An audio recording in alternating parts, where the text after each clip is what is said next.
Hi everybody and welcome to the Creative Corner, an opportunity for you to get inside the head and the heart of the authors that have just become published. And joining me as usual is Flash. How you doing, mate? Good. I was just thinking, the last video we did, there was also somebody else in the video. There was a little green caterpillar. There was a guest. There was a guest. Uninvited guest. A very uninvited guest, so... And evidently you saw him actually stand up and start talking while... Oh, he joined in the conversation. His voice was so small I couldn't hear him. Hey, he wasn't mic'd up. But our author today, who is the author of this fantastic book, Living Awake, is mic'd up. And she's joining us today. Chloe Kingsford, how are you? I'm great. Awesome. Excellent. Well, first question, who are you? Tell us more about you. I am the co-owner of a strength facility based on the beautiful Sunshine Coast called Strength City, and I co-own that with my husband Reese, and I'm a strength coach there. I'm also an online nutrition and lifestyle coach where I coach women through various nutrition and lifestyle aspects to help them get on the right track. I am a mum of two, so Koa and Letty, and I'm now an author. So. Yay. Woohoo! Excellent. So, thanks for that. Awesome. Did you rehearse that? A little bit. Well done. I'm Absolutely. like, I've got to tick all the boxes. Absolutely nailed it. So, out of all of that, how did it all come together? Where did the idea of the book come from? Yeah, so I sat down with a friend after the COVID lockdown. We went out to dinner and she just released a book, and I just said, like, I'd love to write a book. And she's like, well, you should. And she got me in contact with Ocean. But I guess the idea, the content of the book started to come together when I started to reflect on my own life. So I thought back to a time where I opened my first gym, and I sat down with a member and I asked her what her goals were. And she looked at me and quite bluntly and without hesitation said, I want to get fit, but I don't want to look like you. And I was a bit taken back. Oh, wow. But from that point, I started to because like over the years, I've had a lot of body image issues, comparisonitis, fear of judgment, those sorts of things. But I kind of started to learn that you can be the juiciest, most ripest peach in the world, and there's still someone who's going to hate peaches. Mm-hmm. So I just started Good analogy. I just started to do what lit me up and what made me feel good about myself. And don't get me wrong, I still battle with those sorts of things, but not nearly as much as I used to. And so that was, I guess, a big portion of the start of the book is limiting beliefs and belief systems and things like that. Comparisonitis, body image issues, not enoughness. And then over the last couple of years, I started to delve into a few different things which really expanded what I should put into this book. And that was owning a second gym and talking to women, and I would hear them say things like gross, fat, ugly, disgusting, hate. And back in the day, these words would fly out of my mouth and without hesitation. But now when I hear them, given the work that I've done over the years, it really hurt me to hear that come from them. So I speak to that in the book. I speak about educating myself on nutrition and what is actually in the foods that we eat and the devastating effects that the food industry is having on the animals and our planet. And it was getting involved in essential oils and starting to question as a consumer about reducing the chemical load in our house, which has not only reduced my asthma symptoms, but a few other symptoms that other people have been experiencing, like my son.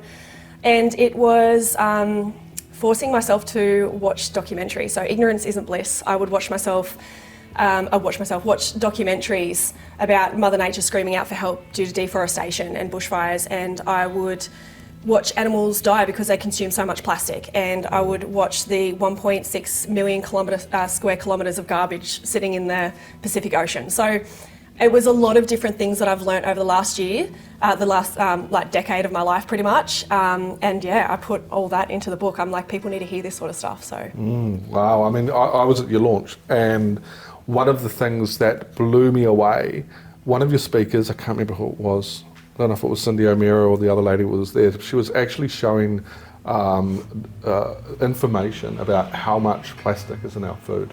Yeah, like a credit card size a week or something. Yeah. What? Because of the fish that we eat, like the fish eat the plastic, we eat the fish. It's just in our food chain. It's just, it's in the food chain. Plastic going and there's research being done that says that there's plastic found. I'm so sorry, mate. Look at his face. Can you see? I'm having this you know the classic ape to man. Yeah. I'm like flashing through it, ape to man to like android, because we're all just eating plastic, turning into it. Well, there was a research, Alison actually sent it to me the other week, that research has been done to show that there is actually plastic in the umbilical cords and the placenta, which is really scary. Me and Vicky were up there, and we went to. It affected our rest of our night, believe me, because we went to the night quarter, which was just across from where. I'm never eating food again. Well, no, I could. I went to the night quarter. I could not. I was looking at what I was about to eat, and I'm like, oh, let's just get a beer, And I was really conscious, and I have remained conscious, and we've had that conversation. Myself and Vicky Jane have had that conversation since the launch, but it was an eye opener. Yep. It really was, and I guess that when you say living awake and watching you just then, my God, your eyes nearly kind of exploded. And I guess we do need to be aware of that. Like a credit card size of plastic is what we're consuming per week. So just take a moment and just listen to that. Rewind it and play it again and listen to that. That is scary. It's insane. Yeah. It's disgusting. That's what it is. So look, when we publish a book, we do want our book. Some of our books are targeted towards the greater audience, the bigger audience, but we do have a target market in mind. We've got to narrow that down. Who is it? Who is the target market for this book?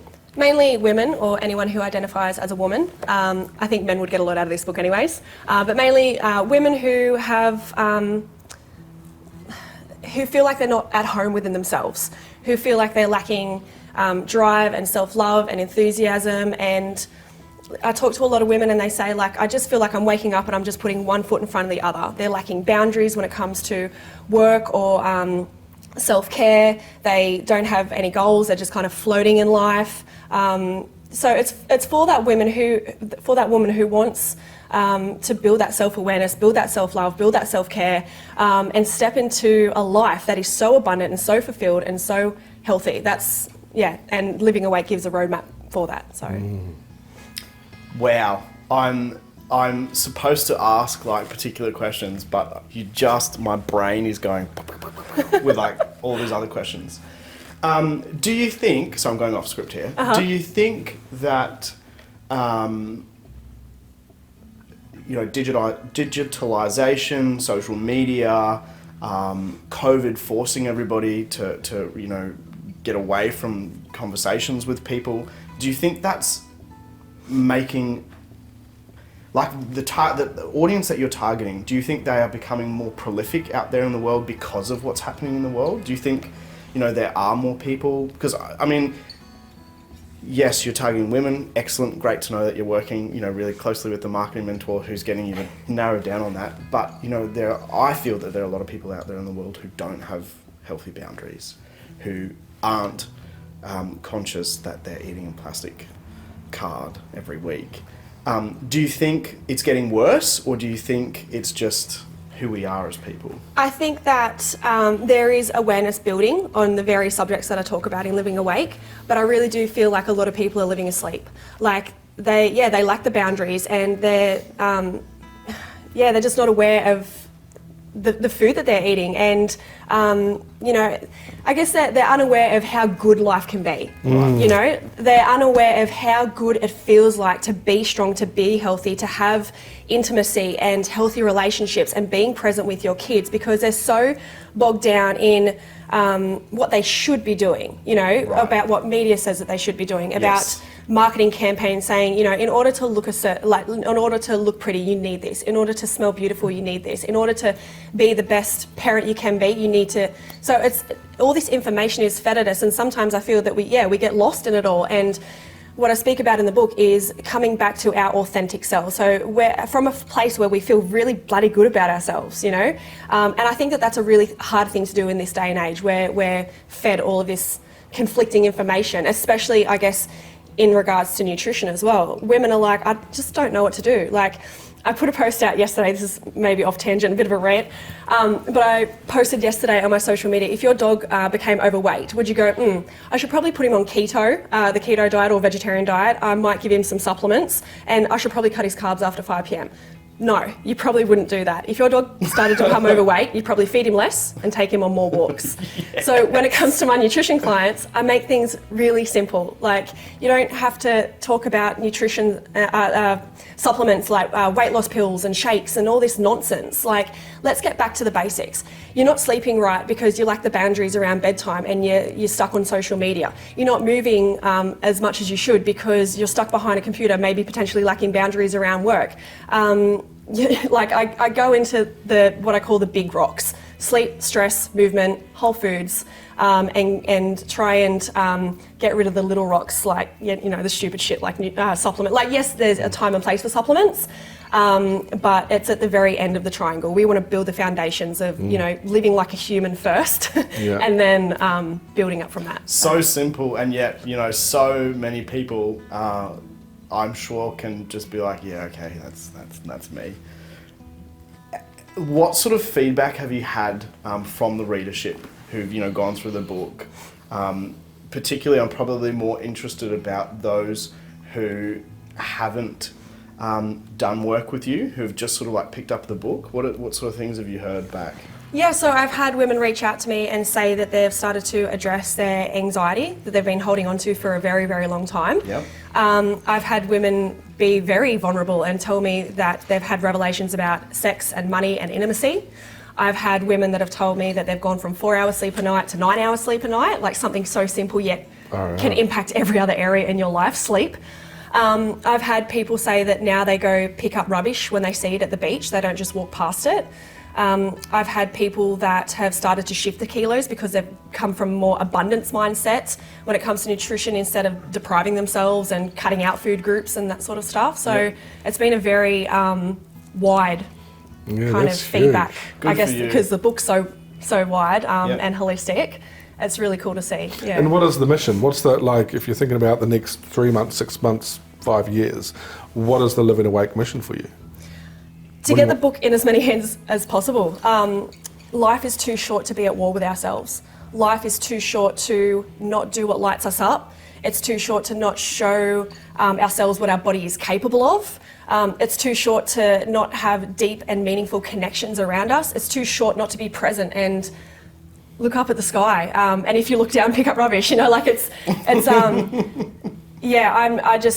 The conversations that I have, people are just lost, and life's too short to be lost within ourselves and within the world with what we're doing. So you do a fair few videos on social media, yeah? Yeah. You need to do more and say that more. I do, yeah. Good. It's really good, because what I can see is how much you light up when you talk about it, it's really obvious and it's really powerful.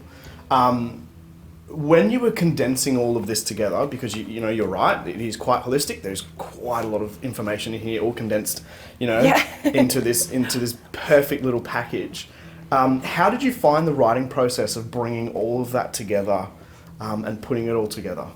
Yeah, it's funny because in the first couple of chapters I talk about belief systems and limiting beliefs, and as I was writing, some of my beliefs started to surface. I was like, who am I to write a book?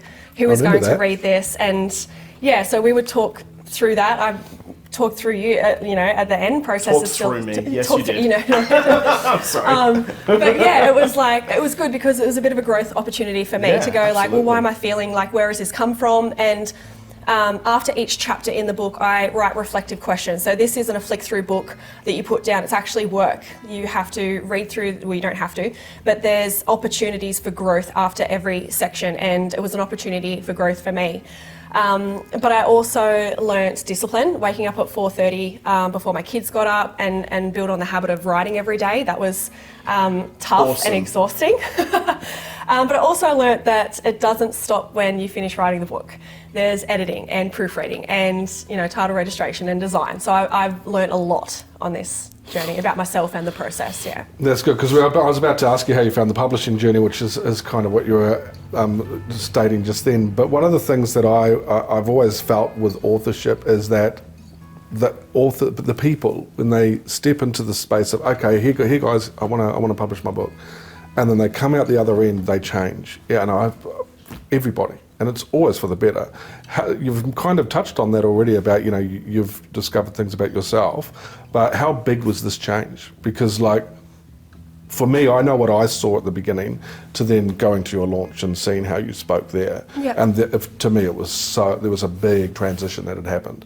Yeah, Tell me about that. I've practiced these things over the years, but now that I've got them in a book and I've wrote them all down, and like I said, I've grown through that journey, and I was kind of reabsorbing the things that I was reading, like writing and reading. So, yeah, and on a daily basis, like coming into contact with women who were experiencing the things that I was, it just really helped me go, okay, you know what, I'm not the only one in this shitstorm. Like, not every day is butterflies and rainbows. Like, there is. And I share this on my social media as well. Like, it's not all rainbows and butterflies, and there are women struggling with a lot of the different things that I talk about in the book. And I guess having it all in one place and rereading it, because you told me to read it so many goddamn times. Sorry, it just started to really cement and give me confidence that, this is a really good book and people need to hear about this sort of stuff. Like, it is important. And I talked about at the launch party as well, like the last section. So there's 4 sections of the book: awake, expand, nourish, and impact. And after I went and saw someone speak, Sarah Wilson, I said to you, I need to pull this last section out of my book, which was Thrive. I got rid of 7 chapters of my book, and I said I need to rewrite 7 chapters because, yes, what was in it was good, but it wasn't good enough, and it wasn't important enough as the stuff that I wanted to put in the impact. So yeah, that last part of the book has really made it feel more authentic for me. Like, that really last part drives home everything that I really stand for as well. That's so cool. It is. It's like That's so cool. I actually haven't seen this for a while.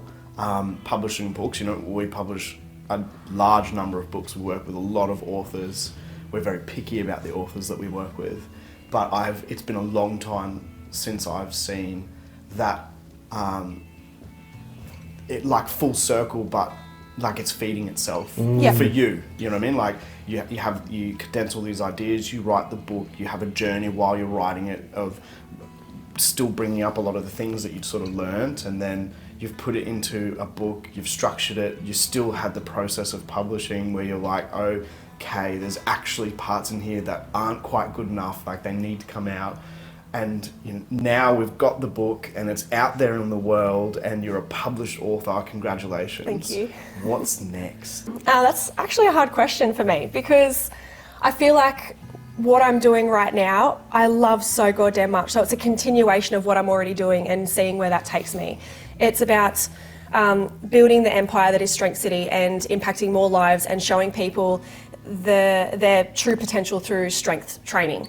It is continuing to impact people, women online, through nutrition and lifestyle coaching and breaking down the barriers to sustainable nutrition, getting rid of diet restrictions and yo-yo dieting and all that sort of stuff. And it is getting Living Awake out there in more hands and making an impact through this book. And it's also continuing my self-development journey through lifting and parenting and all the stuff that I do on a daily basis. So yes, I have visions, but it really is continuing to grow through the things that I'm already doing. That's what excites me. That's awesome.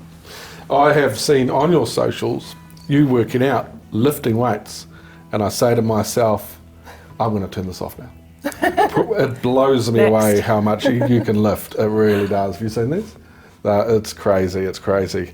Look, part of this process of having an author come in and sit in front of the cameras and the lights is to give the viewers an opportunity to get inside your head, right? And like I was saying to the last author we were speaking to, the change that you can create within your book, more often than not, you're never actually going to meet the people that you've created change with. The most change. Yeah, the most changed and the most inspired change. But when they are getting to know you through this process, and they're getting to understand that motivation, and it's quite clear how passionate you are about this, there's other parts of who Chloe is that they don't know. Like, who's your spirit animal? Well, I'm going to say a lion. Oh. It is my star sign, fire sign, Leo. A lion is very proud and determined, I think, a very strong animal. So I think, you know, like I go through periods where like my animal might be a sloth because I love gym wear and I love pajamas. Like this, you'll never see me in this, you know, unless it's a special occasion like this. I'm either in my pajamas or my gym wear. So I like channel an inner sloth a little bit, but mostly a lion. I'm a go-getter, I'm determined, I'm hungry for growth, I'm hungry for growth for other people. Yeah, I think it's a lion. Love it. Yeah, that's awesome. We always like love asking those kind of questions because it really reveals so much about people. You know, what they resonate with and the qualities that really sort of they resonate with in those sort of particular animals. So the next silly question we have for you is obviously, you know, the ORP team have a bit of a funny thing going on, but it's not funny. It's, you know, it's serious. Very serious, Flash. But it's so much fun. So if we were to ask you, you know, who's your superhero? Who do you resonate with? Who would it be? I don't watch many superhero videos, and I don't want to step on anyone's toes with my answer to this because I don't know who else in the team might You say be the whatever answer. you want. No, it's totally about you and like who Wonder Woman. Wonder Woman. She's caring, she's compassionate, but she also is very opinionated and stubborn, and a bit of a go-getter as well. So Good for I you. think I'd be Wonder Woman. I think this might be out of school, but I'm going to go straight for it. Yeah. You know, I really like that you've gone for the caring and compassionate. You know, that was the first thing that came out of your mouth about Wonder Woman. Particularly given that right at the start of this interview, you said somebody was like, "I don't want to look like you." Can you? I really want to know a bit more about that. Like, what did that do for you? How did you react? How did you work with that person? Yeah. Look, she didn't last long at the gym. We attract the type of people that we are. So she just wasn't the type of person that was within our community, I guess, and she just found eventually her way out. I can't actually remember how I responded, but I do know that hurt people hurt people.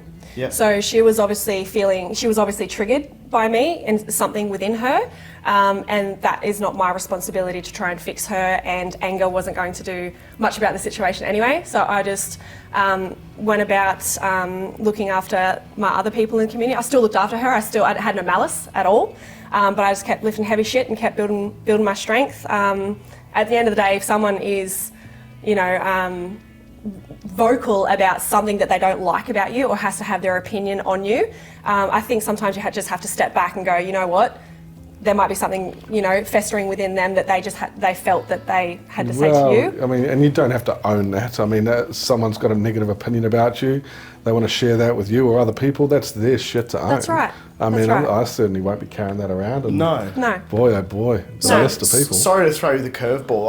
I was really intrigued, like putting the two together, because everything that I know of you and the journey that you've had, just in the brief little time that we've known you, and everything I know about what's in this book is compassionate. Yeah. And it is, you know, the bigger picture about the world out there. So, you know, I really jumped on it when the first thing that came out about Wonder Woman was that compassion. Yeah. And then, you know, after that came the strength. So, I think you're an inspiration. So, Thank you. Congratulations. Thank you. So one of the mission statement for Ocean Reef Publishing is to bring stories to life that inspire positive change in the world, and there's no doubt that you and Living Awake is there to do that. So yeah, well done. So for you guys out there, to get yourself a copy of this book, you simply need to go to the links at the bottom of the page. Check out Chloe's Instagram too, because you get to see those weights she lifts. Absolutely. And do what I did, which is just move on to the next one. Thanks for joining us, guys. We'll see you next time.